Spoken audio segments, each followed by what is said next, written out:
Moves by the Washington Commanders front office this offseason indicate this group is all in on 2025. Deebo Samuel, Laramie Tunsil, the recent signing of Von Miller. This group is trying to get beyond that NFC Championship game like they did a year ago and play in February.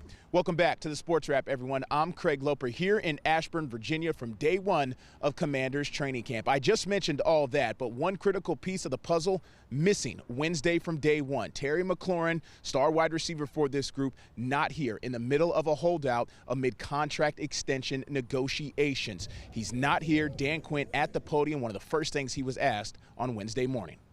It's part of, the business of the NFL. And, I don't judge it or get too worked up about it. I know Adam and his team they're working as hard as they can, with Terry. And so the best thing I can do, honestly, in this space is put all the attention and the focus to go doing we love them. So I know they're working really hard to go do that. We know Terry's working. We don't really have to worry about him doing any of that. But, at the end of the day, he's still one of our brothers. We'll see if that deal gets done in the coming days. Reports say Terry is looking for about $30 million per year, on par with some extensions that other receivers signed this offseason. He's on the books this year for about $15.5 million in the final year of that contract. In terms of this team as a whole, they go from the Hunters last season to the Hunted in year two of Dan Quinn, managing expectations, setting a standard, the continued theme for this 2025 group. We definitely recognize there could be a narrative or a voice outside, but the truth of it is, internally in our standard of what we want to do and how we want to get down, that's way more powerful. We really don't, you kind of focus on what you got, inside the building and how we can get better every day. Everything outside the building, that's here nor there.